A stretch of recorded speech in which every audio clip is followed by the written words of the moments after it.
Talk. Okay. So, is it working? All right. Would you like to introduce yourself? Sure, this is Chiaki. I am a new special education teacher at Ka'ahamanu Elementary School. I'm teaching K to 2 resource room this year. Before that, I was teaching EL or ELL at MI Elementary School for about, or too long, 15 years.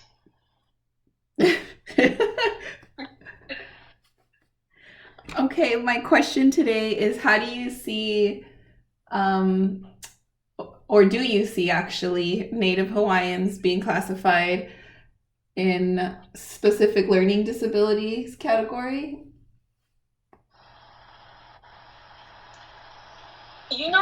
I know that statistically speaking, that category Native Hawaiians slash Pacific Islanders is way overrepresented in the states for I think both learning disability and emotionally and behaviorally disturbed or disorder. Um, but over the past 20 years, that really hasn't. I haven't really experienced that or seen that in real life. Um, where I think what I did see overwhelmingly was overrepresentation of children getting receiving free lunch, being identified as learning disabled, or just in special education in general. I know correlation isn't causation, but even now, like all my students qualify for free lunch, and at this school, about I think 60% of students qualify for free or reduced lunch. So, it's not much to go from 65 to 100, but still, I do see a pattern. And when I look at the statistic of Pacific Islanders, especially the recent immigrants from the Micronesia and their poverty rate, I wonder if it is so much like cultural background as opposed to poverty. How so? Yeah, go ahead. Are you seeing kind of similar things? Do you see? No, I said how so. How do you think it's related to poverty? Because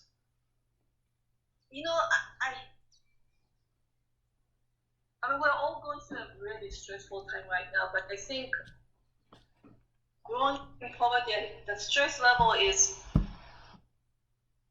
not being able to feed your children who are hungry. That level of stress is, I think, beyond imagination. We probably have no clue unless we lived through it. Mm-hmm. And when there's that much stress in the household, and children are growing up without maybe proper nutrition, and I mean, especially now that they're not coming to school and getting breakfast and lunch, and also prenatal care. A lot of recent immigrants, because of language or cultural barrier, or maybe just fear, um, they don't know where to get help, be health insurance assistance or um, unemployment or rental assistance. There's just not enough support for them. So all these families are growing up and raising their children under an extreme amount of stress, and I think that leads to children just growing up with what they need, just food, the basic things, shelter, food, and clothing. And of course, when you're just trying to survive, you're not going to necessarily learn well. It's the hierarchy. If your basic biology, just needs are met, it is going to be hard to focus on, just learning. When you're hungry and your teacher is telling you to learn letter sound, which is going to be over, a priority, being hungry and trying to get fed or learning math. think that might be more of a contributing factor than some kind of a systematic racism. I'm not saying that latter doesn't exist, I've never seen it, but I see more of a prejudice against boys, gender-based prejudice more than anything within the DOE system, especially at elementary school level. Most teachers are women, and boys tend to be more immature, and they tend to irritate teachers more. I see more of that problem. I see. And and look around, if you look at like our special education room, there's like 9 boys and 1 girl. Yeah, that's true. That's true. I guess in every type of special education room too, you see that type of thing, at least at our school. And I know that boys are more susceptible, like statistically speaking, there are more boys with autism, but then there are more girls with anxiety too. I think girls are just better, mature a little bit faster socially, so they know how to hide and conform. But that might be masking it. But learning disability, I've never really seen any studies that say that affect boys significantly more. I just think they just get noticed more. That's true.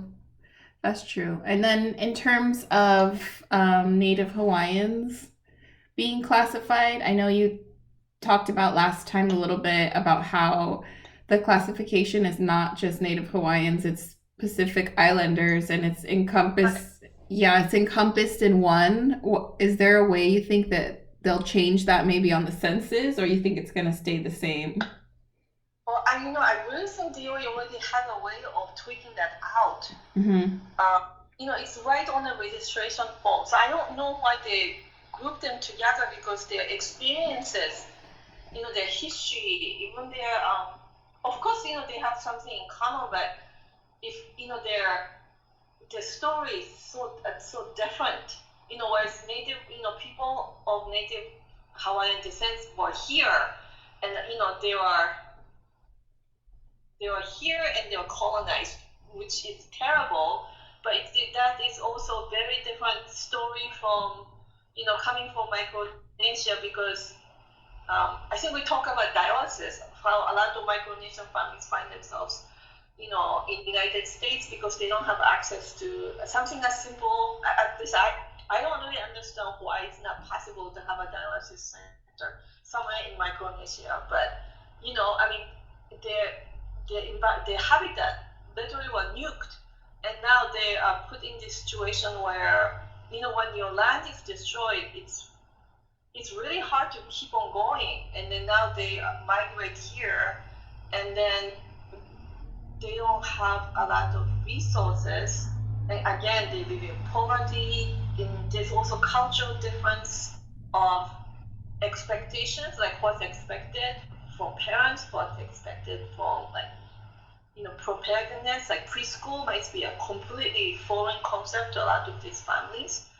Not that I believe that that all kids should go to preschool, but if they're not going to preschool, and then they're not getting similar kind of experiences at home with parents when they start kindergarten, they don't know what to do. That's true. So a lot of them, I think there's not only, do they have access to nutrients, shelter, clothing, early childhood education, and then when they come, and then there's also language barrier. So I think there's that. When you put all these things, everything's going against them, it's going to look like they have a disability by the time they get to 1st or 2nd grade. A lot of these kids are growing up bilingual, so they speak English well, to most people's ears, so they think, language isn't the issue. But when you dig even just a little deeper, language is an issue, because they're growing up in a household where they're not, they hear another language. And that makes a big difference. Just when you don't have a native speaker of English in the entire household, it makes a huge difference, and that's why they qualify for English language learner program. But some research say it takes 10 years for people whose native language isn't English to learn academic English at school. 10 years, but yet so they start at 5. So if we stick to that, we really shouldn't be, unless it's really like something that's very clear to everyone. We don't really know if they still just need more time to catch up on their language or not till they're much older. But I see these kids being qualified as learning disabled or developmental delayed by the time they're like, first or second grade. Mm-hmm. And understand why it happens, because when kids need that much help, there's really no other way to get them help. This funds to intervention plus English, learner service, it's just not enough. So it seems like the only way to meet their educational needs is to label them learning disabled and get them into special education. And that might be, in a way, we could just be very pragmatic and say, well, at least the kid's getting the help he needs. Right.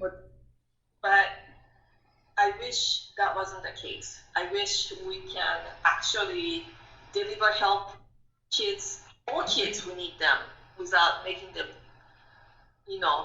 disabled, because it's the only way. That's true. That's a good point.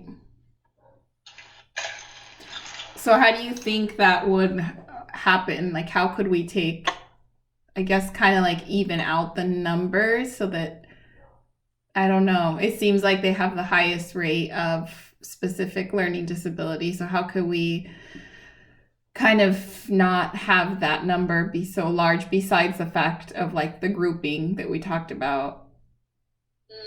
I think one way I think it should be, I hope it's helping, is that, we have a number of Hawaii immersion school where the curriculum is a better fit to the culture of families with native Hawaiian background.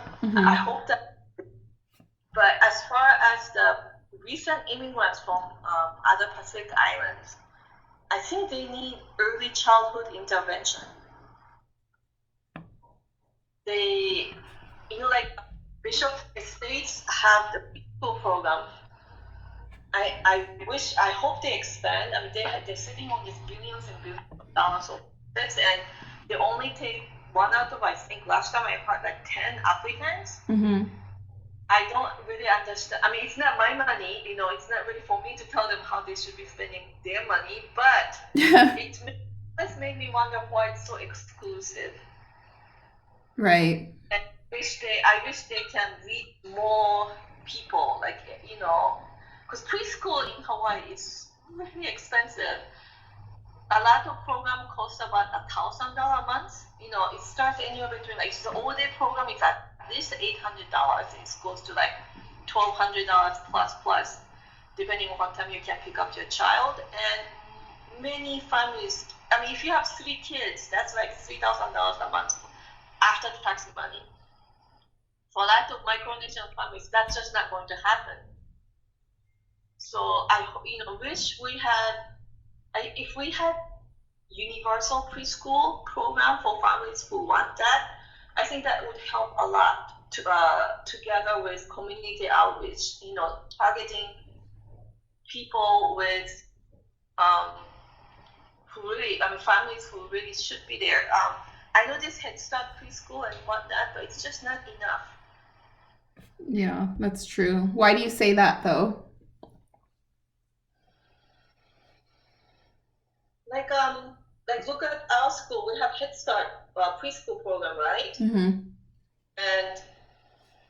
they only have 10 spots, and our incoming kindergarten class is about 80 to 100 every year. Wow. So that means at least there wasn't enough spots for 70 kids.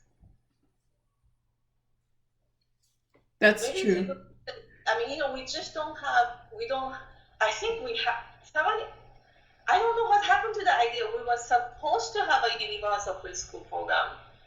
And we were talking about how we don't have enough certified preschool teachers. And that talk just went, we had some kind of a program for a while. I mean, small schools have preschool, like there was like 10 in the entire Honolulu, but it just went nowhere from there. So Hmm. that the disparity of families who have money, the education inequality starts really early in Honolulu. And I think it starts from birth, but it's really, I mean, by the time the kids get to 2 years old, the access to quality educational program for say 2 3 year olds here is really dependent upon family income. And I think the the overrepresentation of certain groups um, can be really explained by lack of early childhood education that's not based on how much money your parents have. Yeah, that's true. And it used to be that way, like you said, with Head Start, but it's not always, um, it doesn't encompass every part of the islands, right? It just Right. encompasses small areas that are in need. And a lot of parents don't know it exists. A lot of parents, like we're talking about how some families don't even at this point don't know what COVID is. Mm-hmm. A lot of don't know that free preschool programs exist. There's just not enough outreach effort. And then of course there's also we need to grow our own teachers too, I think. Yeah. I was talking to this man, when I was going to Teach for America interview, actually, he was of Native Hawaiian descent, and he was identified as a trouble. I don't think he was ever in special education, but Mm-hmm. back in the days, you weren't really classified as special education unless you had a severe disability. But he always felt like a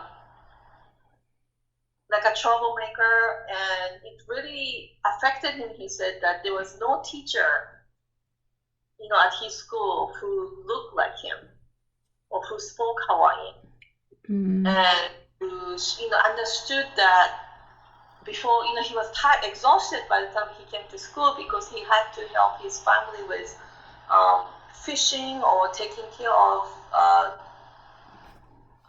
the coffee bean farm that his parents were running. He had to wake up 5 o'clock in the morning and do his share of what his family didn't eat. So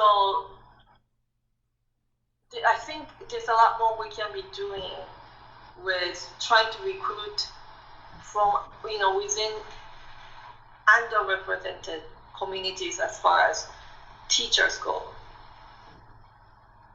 That's true. That's a big it's a big piece of it, but I don't know. Do you have any idea how you would start to influence people who are not necessarily a big part of the conversation into the conversation? For instance, including Native Hawaiians and pushing them to become teachers. How can we do that? Where does that start? A lot. My our the program's director, actually, she's so cool. It's just amazing. She started this program, I think, on what most I believe were EAs Mm-hmm. who don't have college degrees now can go back to college and get their degrees to be a teacher. And I think a lot of times women or men working as paraprofessional tend to actually be from underrepresented population. And I That's think true. that's a great idea. It reminds me of a student I had many decades ago. She was of Native Hawaiian descent, and she was raising her boys bilingual. And but she was such an amazing just educator and a parent. I always wondered why she never really decided to go back to school. Then I realized when I became a mom that when you become a mom, you don't have money to pay for your own tuition when you're spending everything you have on your kids. So to have a program that encourage paraprofessionals to go back to school on stipend, I think could be one way to make that happen. I love that. That's a good outlook. And it's happening right now, fortunately. So hopefully we get that ball rolling with that. Mm, Just a slow process, right? yes, yes, but but I mean, DOE, yeah, I think for changes to happen, you just almost have to keep, your faith that even just a little help, I mean, just little change would, you know, because the system here is really, it can be, I don't know how to explain it without sounding too negative. It moves very slowly. Yeah. Yeah, and I think it can also start from leadership too, but you know,